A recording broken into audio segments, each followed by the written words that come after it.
my dear குட்டீஸ் and friends, எல்லோரும் எப்படி இருக்கீங்க? Welcome to MOTU creation. So இன்றைக்கி வந்து நான் ஒரு கிச்சன் டிப்ஸ் தான் நான் வந்து சொல்ல போகிறேன். ஸோ நம்ம வந்து பார்த்திங்கன்னா ஃபிஷ் அண்ட் தென் சப்பாத்தி வந்து தோசை தவாவில் செஞ்சுட்டு ஸோ நெக்ஸ்ட்டு வந்து நம்ம தோசை சுடணுன்னா நம்மளுக்கு வந்து தோசை வந்து பார்த்திங்கன்னா ப்ராப்பராக வராது. ஸோ அதுக்காக ஒரு திங்ஸ் வந்து யூஸ் பண்ணி ஸோ நம்மளுக்கு பர்ஃபெக்டான தோசை எப்படி வருதுன்னா இந்த வீடியோவில் வந்து நம்ம பார்க்க போகிறோம்.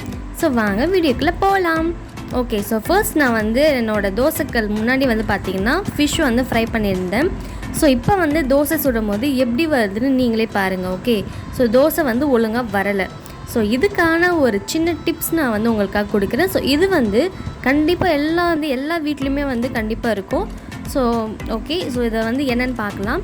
ஸோ ஒரு சின்ன ஸ்மால் பீஸ் ஆஃப் கிளாத் வந்து எடுத்துக்கோங்க. அதில் வந்து லெமன் சைஸில் வந்து டேம்ரின் எடுத்துக்கோங்க. ஓகே, ஸோ எடுத்துகிட்டு இந்த மாதிரி வந்து நாட் போட்டு எடுத்து வச்சுக்கோங்க. ஸோ இது என்ன பண்ண போகிறோன்னா ஆயிலில் வந்து லைட்டாக டிப் பண்ண போகிறோம்.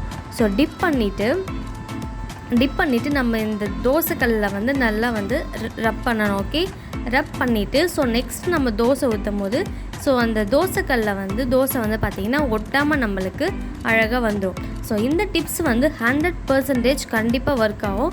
ஸோ இந்த வீடியோ பிடிச்சிருந்தா ஸோ நம்ம சேனலை மறக்காமல் சப்ஸ்கிரைப் பண்ணுங்கள், உங்கள் ஃப்ரெண்ட்ஸ் எல்லாருக்கும் ஷேர் பண்ணுங்கள், லைக் பண்ணுங்கள். Okay, so next interesting and க்யூட்டான வீடியோவில் பார்க்குறேன். அது வரைக்கும் பை பாய்.